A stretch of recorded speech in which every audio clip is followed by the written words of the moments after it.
Well, thank you, Chair, and to members watching this afternoon's meeting, obviously joined by Mark and Pamela. I think firstly to address specifically, Chair, the comments you made about the troubling attacks and disorder, not only just in relation to what we saw on our screens, but obviously the specifics with the threat to a part-time officer, stroke member of police staff and a neighbourhood colleague with the firebombing of cars in Larnham. I think suffice to say, we really appreciate both your comments as a board and also widespread public support for officers doing jobs in very difficult and trying circumstances. And also the fact that certainly collectively, Mark, I and Pamela in different ways have been out and about across the country, seeing frontline colleagues to offer them support, to listen to their experiences and to make sure that any commitment that we have made in the welfare and protection space are being met. So we may come back to that later.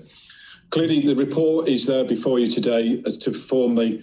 framework for discussions, and obviously we're happy to take questions, but I think a few specifics to pick up on before we do that. I want to begin the meeting today by acknowledging the report issued by the Police Ombudsman this morning and saying that obviously our thoughts are first and foremost with the families of Patrick Rooney, Hugh McCabe, Daniel McLarnon and Michael Lynch.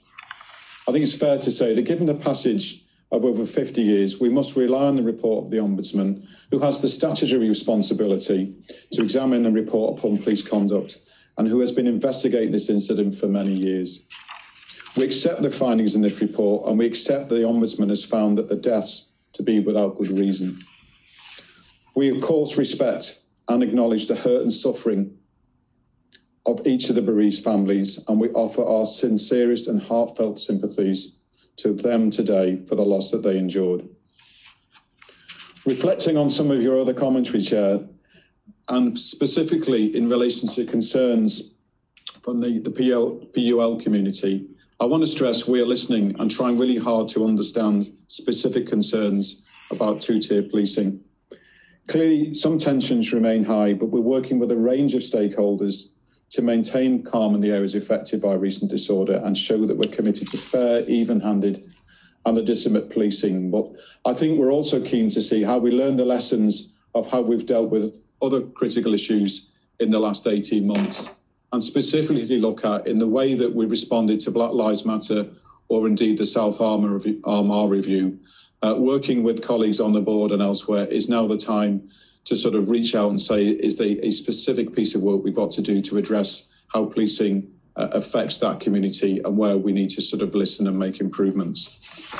In terms of the detail of the report, I think it's a good opportunity to highlight some innovation today, such as the wellbeing hubs, and pay tribute to Superintendent Arthur Davidson, who's very much been the guiding light behind these.